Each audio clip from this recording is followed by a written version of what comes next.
Throw it down, big man.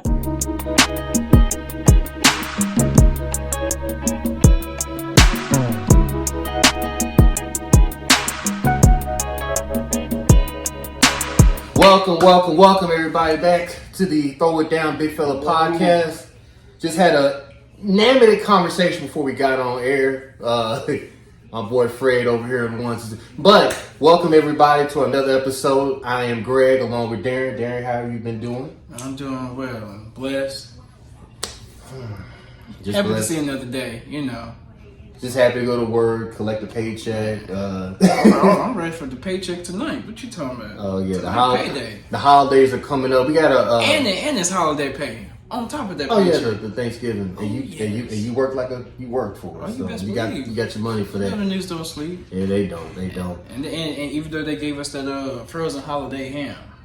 Oh yeah, I like that. You know, I tell you what, this new management that we got, man, she looks out for us. Like all the tickets and all the free food that we get, whatever. I mean, I thought we always got those tickets though. Not with the former management we had before. Not to my knowledge. I don't think we've got this many perks. I like it. Shout out to our management at WRG. Speaking of which, let's just get started. Let's talk about what happened. The scam among scams. Florida State being left out. Oh man, you gonna start there? Okay. Of the college football playoffs. I mean, you can call it a scam. I see it both ways. Why do you see it? I mean, okay, so which problem do you have? Who's not supposed to be in there, and obviously FSU's supposed to be in there, but who's supposed to be out in your opinion? Alabama. I think Alabama should not be there. I mean, just by looking at their way of work all year, they have not been like Alabama. Like they struggled. Like of course they lost their game at at home against Texas. Mm-hmm. Texas is in the Big Four. They deserve to be there. The UCF game was a scary game. Like they should have probably lost that game. Then the whole quarterback controversy. Okay, he's our quarterback. And then they're playing the Auburn finish. Like this is like this Alabama football team is just not Alabama football team of the past. But did they win those games? They did, and they beat Georgia in the SEC championship game. They won. I get it. And at that point, once you beat the number one team that's damn near being unanimous for the whole entire season, you beat that number one team that's been winning games. When was the last time they lost the game? 29. They won 29 games. Exactly. You just took that team down. So. But they catapulted them to they were 8. They were ranked 8 before, and then they come from 8 to 4 like that. Like you won the best damn conference in the land. I get it, but this is Georgia. Like, what about Georgia? Georgia lost. I feel like either Georgia should have probably been there more than Alabama to me. If this was a regular season, and this was just the next following week, and those polls came out. You don't think Georgia would have fell all the way out of the top 4 in the regular AP poll? They would have just fell. So they were number 1 Georgia. Yes, and Alabama was 8. And Alabama won. And Alabama won. You don't think the AP poll would have dropped Bama from 1 all the way down to like 5 or 6? Probably 4. Probably 4. I'm fine with that. So at that point, who's the better team, FSU or Georgia? Georgia. I mean, just by it's hard because Florida State did everything right. Mm-hmm. They went undefeated in a Power 5 conference, 13-0. They lost their quarterback. They still won the ACC championship. Mm-hmm. I just feel like it should have been Florida State. This probably should have been the year. I mean, they're always saying the SEC teams. This could have been the 1 year there was no SEC team. It really could have been. It could have been, but show me the money. That's all it is. It's politics. Exactly. Show me the money. You can't have a college football playoffs without one SEC team. Not one. I get it, and I think it's the TSU rule too. I heard Stephen A. Smith mention this. I think on First Take, TSU, because the way TSU lost to Georgia, I felt like they didn't want that to happen in Florida State. They were trying to. It's about TV ratings, like you said, and money and revenue and all. And we also got FSU. I wouldn't say struggled, but they should have won so much more against Louisville in that championship game. Yeah, but they had a third string. It was a third string quarterback, though. And there you go. That's why they're busting. But the second string was Martinelli, though. But he had a concussion. He was in concussion protocol. You know how they college football is more safe than NFL because in NFL they would have played that. You know, whoever had concussion on. Yeah. College football, they're more precise. I give college football credit on one thing: when they take injuries way more serious than NFL. And so, of course, I felt like they were going to probably play the third string, but the second string was going to be ready. Like it would have been more. Interesting to me. You have Florida State and Michigan. Now it's like all the pressure on Alabama now. If Alabama does not show up against Michigan and make it a good game, a competitive game and all, everybody's going to look like, damn, Alabama should not have been there. Like, if they get blown out of the water, if Michigan's more physical than Alabama, which is a possibility. Like, Michigan is physical. Like, Alabama's defense, it's just not... It's not the defenses of the past. Oh, for sure. Like, their offense is iffy, shaky at times. Yeah. Like, this could be a blowout. Like, I agree. This isn't your typical Alabama of the past. You know, this is an Alabama that's been kind of struggling with some teams here and there. But they'll eventually get the job done. But this isn't the domination Alabama of the past. Right. So, in Michigan, they're coming to kick fake names. They're coming to bully you. They're coming to play some gridiron football. Run the ball with who should have been a Heisman finalist. He wasn't a Heisman finalist, which shocked me. Michigan's excited to play Alabama. I saw the reaction. Are you sure? I saw the reaction when they were announcing Michigan versus Alabama. It was a lot of exciting folk. You sure they were excited? When I heard Jim Harbaugh seemed excited, he seemed giddy. Like I think they were Michigan hoping it was FSU. And when they saw that Crimson Tide A. They were just like, oh my god. Nah. We're actually going to have to try. Man, that's what it was. They're like, we're actually going to have to try. I mean, you have to try against FSU anyway, but I saw some Michigan with it. Bro, it would have been a repeat of the Big Ten championship game. How Michigan blew them boys out. Oh man, Michigan would have beat the brakes off of FSU. You never can count. What about TSU Michigan last year? But you know what? What about when TSU played Michigan last year? Everybody thought, oh, Michigan got it. TSU came in there and made it one of the most entertaining games of the year. Like, it could happen. It could, but at the time, you know, Michigan, they didn't really care about the game. Just like when Alabama, what was it, Alabama Tulane or something like that? Yeah, it was like Alabama didn't care about that. They were just like... But we'll see. I mean, it's interesting to see. But, you know, and you talk about FSU, and this is the last point I'm going to say about it, and then we're going to move on. If you FSU, and you talk about this, what if, what if we would have made the top four, and this and that and that and this, you technically get your answer, because you're playing Georgia. Well, Georgia might not even be 100% in it though, but they may not be. This is a statement game for FSU. But this could have been your championship game if Georgia would have beat Alabama. FSU would have been in the top four. FSU would have been playing. They probably would have played each other in the first round anyway. First round. Anyway. So this is what you wanted. This is. So it's you politics, better go play. It's politics. And like I said, I feel sorry for FSU, Mike Norvell, former Memphis Tiger coach. But I think they go to 8. Is it 6 or 8 next year? Or is I think it's. I want to say 12. Just 12? Is it 12 next year? I think it is 12. Okay. So I think Florida State. I just don't want this happening again. Committee, like, if this was going to be the year the SEC team didn't make it, like, out of respect for Florida State, who did the work. They did the work, but who did they play? They beat, Clemson, which I know but Florida was something, but Florida wasn't what they were. I mean, they beat everybody they were supposed to beat. I mean, you saw their strength of schedule, so of course they beat everybody that they were supposed to beat. But Alabama just didn't look like Alabama of the past. Well, tell FSU to play Alabama's schedule next year and see how they do. But I hate that about Florida State. They have to move to SEC or they have to move to the Big 12 to get recognized and respect. It's the ACC though. I know ACC is down and it's not what it is and all that.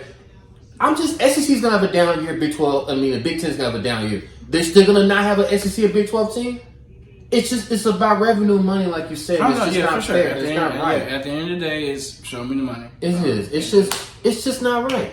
Now that made me so upset. That whole thing. The in-season tournament is going on right now. We just had a shocker. The Indiana Pacers defeated the Bucks. I had the Bucks in the finals. I had them on my parlay. Had them in everything today. I don't know where to begin. You should have known better. That Tyrese Halliburton, man. He's good. You should have known better. He's a star. He's coming. Like they feel the disrespect from the media and all that. No, he's here. He's here for the USA. I think the USA this year, even though they were just and that's why I've been trying to tell people. That's why I'm like, this experience, even though that they didn't have a great outing in the FIBA championships and were in the FIBA competition, it's the international experience that you get and what you take from it. That's why I was hoping that we would see some improvements from Triple J. But, it's up and down. It's up. But Tyrese, that boy took what he learned from TUSA, brought it with him for this coming up year. What's going on right now? He's playing out. Listen, he's showing out. Between him, Anthony Edwards, showing out. Austin Reeves, that's something different of his own. I mean, he's up and down too. But it's like, man, I feel like Austin Reeves got a little Hollywood. It's like he got a little Hollywood, a little bit, and y'all gonna need to depend on either him or D-Lo if y'all gonna win this in-season tournament against the Pelicans. The Pelicans, yeah. But no, we need to contain Zion. Zion is a problem. Like, and Anthony Davis, if there's one game I need you to just show out from not just one half, the whole game. It needs to be tonight against Zion. Like, it's just it's Tuesday against the Suns.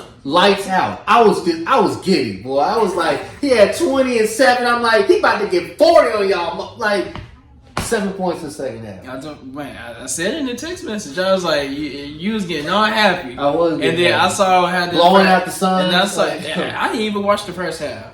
I was busy, and then I watched the second half. I watched the beginning of the third quarter, and I saw that Phoenix Suns run they went on, and I was just like, oh, I've seen this before. So then that air ball hook, wherever that was, that AD. Oh man, I said, oh yeah, he ain't gonna get. He was on track to get 40. He gonna get about 29 and 9, if that. Right. I said that MF Darren right again. Hey. But prediction for tonight: Pelicans, Lakers. Who do you think will win? Pelicans. Of course. Why would I not be surprised at that answer? Pelicans. They hot. You listen. Okay, going back to controversial. Go ahead. When we talk about the timeout, the last play, fourth quarter. Man, listen. I mean, if you want to talk about that real quick, go ahead. We know good and damn well that dude did not have possession of that ball. Austin Reeves got fouled before that, though. Austin Reeves got fouled. But nobody wants to hear that from me. I've heard everybody say, oh, it should have been an on timeout. Austin Reeves got hacked by Booker and KD, and then Booker want to post on Instagram the little thinking emoji. And you fouled him. Like, you were KD fouled. They were right. They fouled him. They tried to foul him. Like, they were fouling him. That's how he lost the ball. They fouled him. They fouled Austin Reeves. Like, clear as day. I want people to YouTube and then look it up. Clear as day that Reeves got fouled. But Austin Reeves did not have possession of that ball either. He didn't. He got fouled. And then I think it was a make-up call. I really do. I think the refs made a mistake. Okay, fine. The refs made a mistake. It should have been their ball and all, but that did not ultimately decide the game. AD left the game for them to tie the game up. If you would just made both free throws, game over. Of course, what does AD do? Just make one out of two. KD gets the ball, had an open opportunity, airball the three, could have tied the game up. It's Kevin Durant, the best player on the planet, according to Skip Bayless. Airball the three. So, it's tit for tat. I mean, I don't think that controversial call, had the Lakers win the game. I just don't. Definitely would have shaped the game a different way, but there's other factors before then that dictates the game, and then they also had a chance to win it afterwards. Exactly. So I get it, I understand, but I'm just saying that's just the grand scheme of things. Okay. If other factors was part of the players, that one factor was a referee problem, and the referees affected that game on that degree. The rest of the game was all player fault. That was user error. Mm-hmm. But Austin Reeves got fouled, and I'm sticking by that. I'm sticking that to the day, to the rest of the year. Speaking of just people just getting in their way, people want to. I'm gonna lead to this. We were talking about Tuesday in season tournament. Let's go back to Saturday.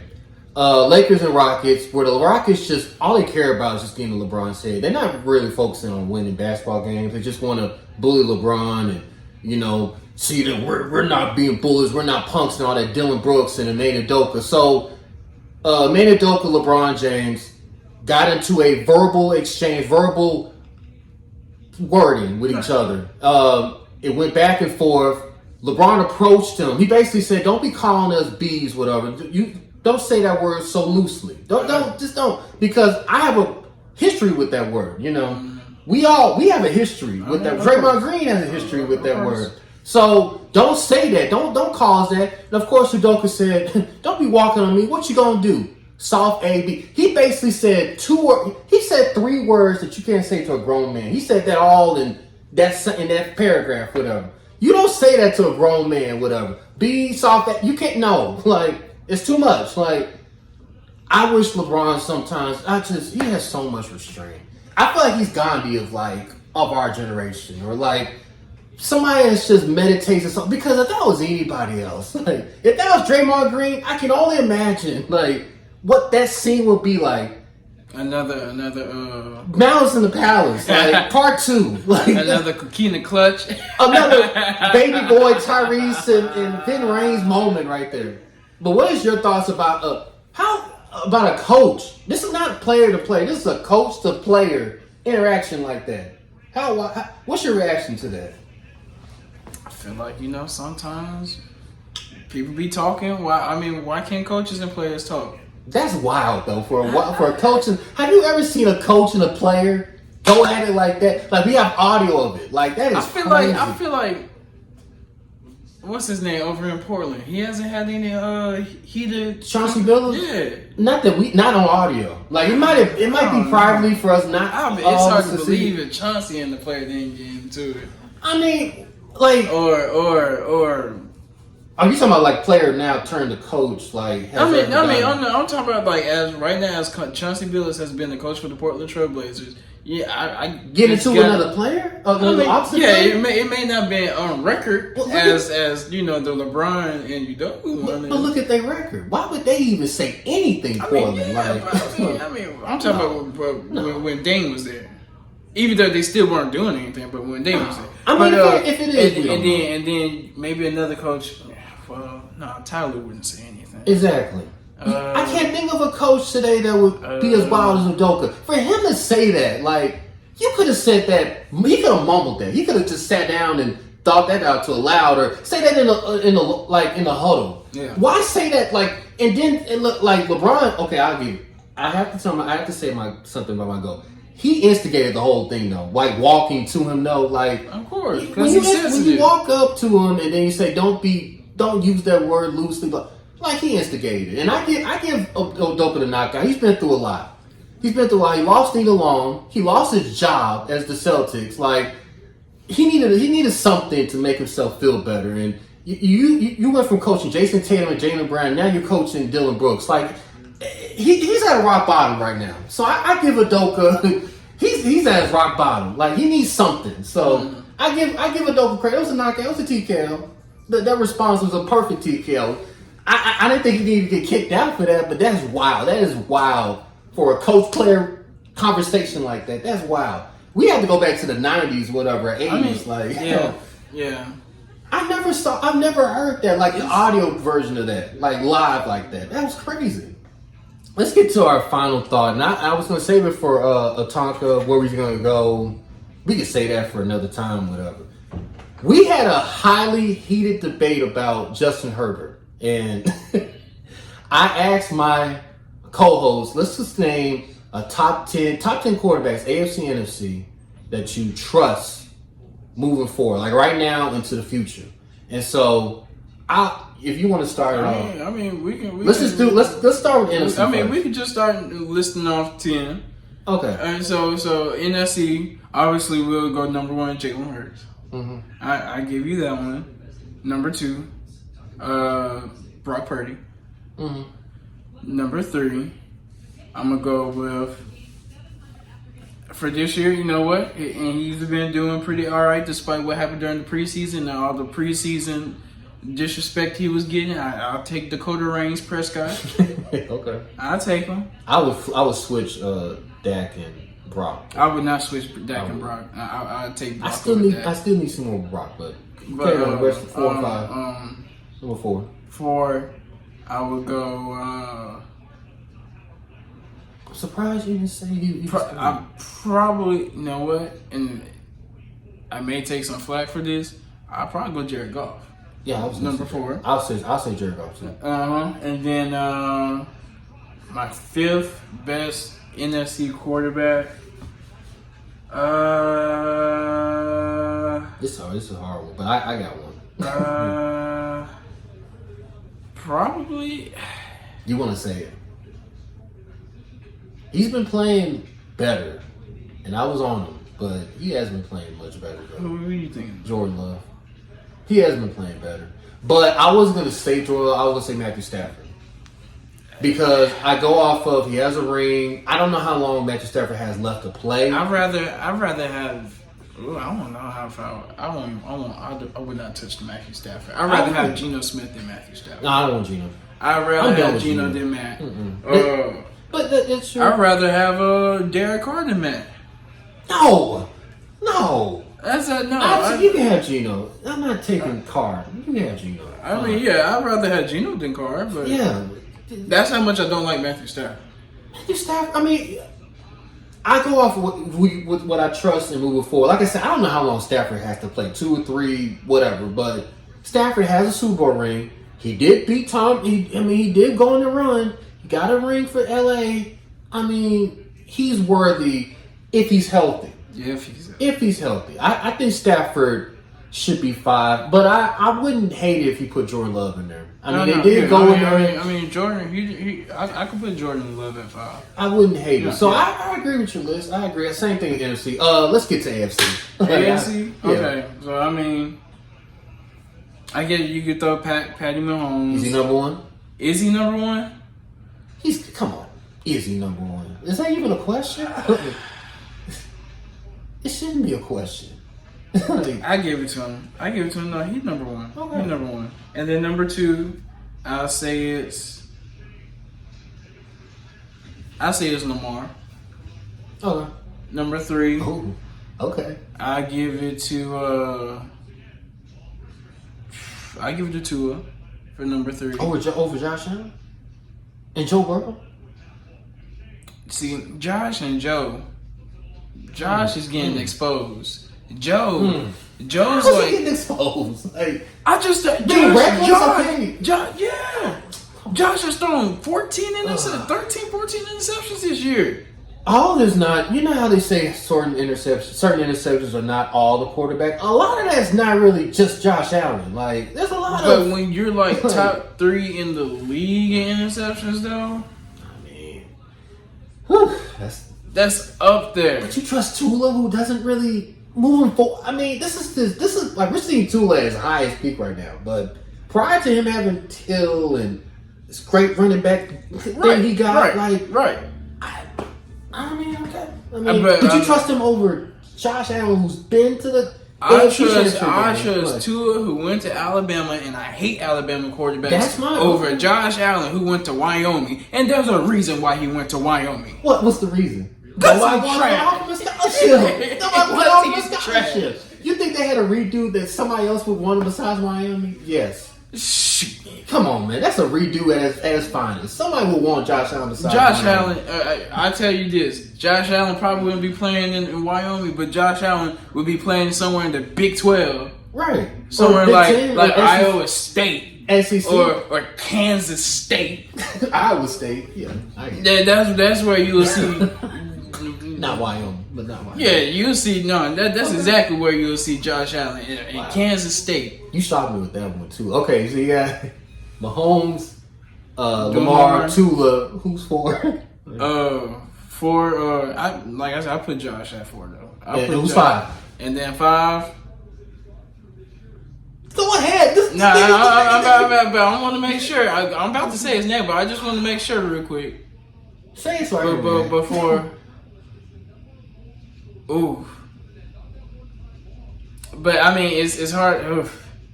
Because then at this point, I'm at a debate between him and Trevor. Not Joe. I thought you were going to say Justin Herbert. Between Justin Herbert just and like, Joe.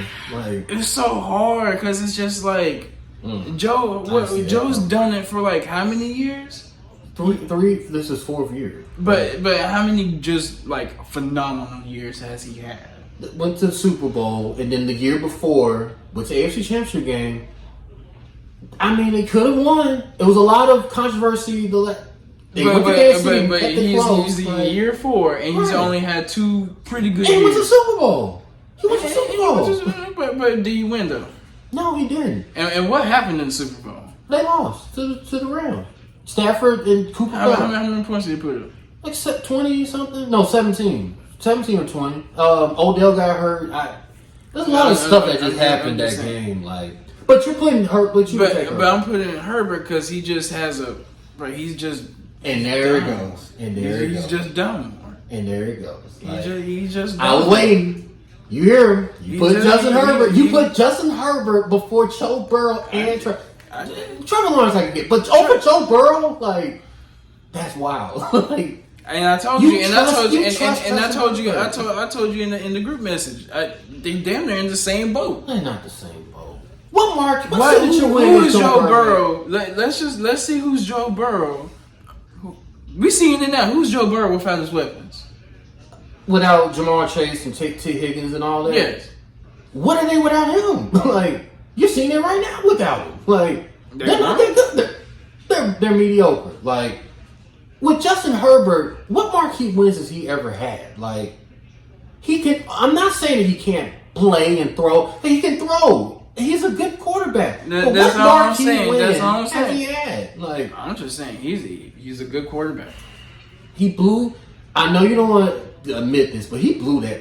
The whole team blew the whole league. Okay. But the fact that the Jaguars gave him the playoffs, the fact they scored 0 in the second half, and he was the quarterback, you need to find a way. They need, as a quarterback, as the leader, find a way to win that game. That's the second largest lead in playoff history that they had. I understand. You got to find a way to win that game. You do got to find a way. You should be able to score at least some more points. But last time I checked, Justin Herbert didn't play defense. He does not play defense, but Trevor Lawrence, all right, and so, the same thing goes to Trevor Lawrence. Why it took you a whole half to finally get your stuff together. He has an all-time stud, Keenan Allen. You got an all-time great running back in Austin Eckler. Mike Williams, when he's healthy, is a legit threat. I'm just tired of the excuses of Justin Herbert. But I'm tired of the excuses. But he still got an excuse though. He does. The media. It's not the media. It is. But the media probably used this. They probably used this as an excuse. But this is what they probably going to say. He got a new offense coordinator. You know who the offense coordinator is? Former Cowboy offensive coordinator. Yeah. Kellen Moore. So and the coach is a dummy. Is a dummy. We just gotta see if it's either a Kellen Moore problem or if it's actually a Justin Herbert problem. Because before Kellen Moore got there, has Justin Herbert had this bad of a season before? No. He didn't. Statistically, no. Statistically, no. He just hasn't won the big time games. I can't trust him when it comes to big games. That's my thing. Come up big when it's the big game. Don't fold when it's when we need you the most. I get you, but who would they been facing off against though in these big games? The Jaguars last year in the playoffs. Okay, that was the Jaguars though. Okay. The Las Vegas Raiders, if they won that game with last year, they're in the playoffs, lost that game.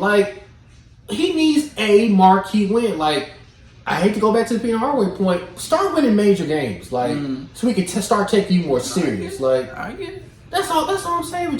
But to put him over Joe, that's boy.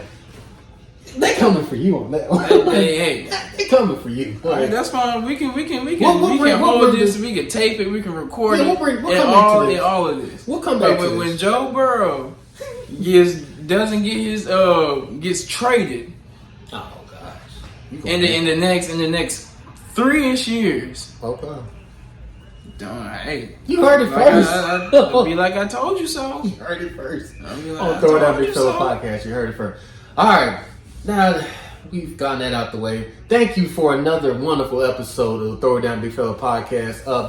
Be sure to like, subscribe, and follow our YouTube channel. We will be back next week for another wonderful episode. And Joe Burrow, you're still in my top 5. I don't care what he says. I don't care what he says. I don't care what Darren say. Joe has been fragile. Joe has been fragile. Oh God. Joe Burrow is not in the top 5. I've never tell him to test his durability. You tell him to do better in durability. Woo. All right, that's fine. You heard it first here. You heard it first. For Greg, I'm Darren. I'm sorry, for Greg, this is Darren. Joe Burrow hater. We'll see you guys next time on Throw It Down Big Fella Podcast. Peace. Excuse. Throw it down, big man.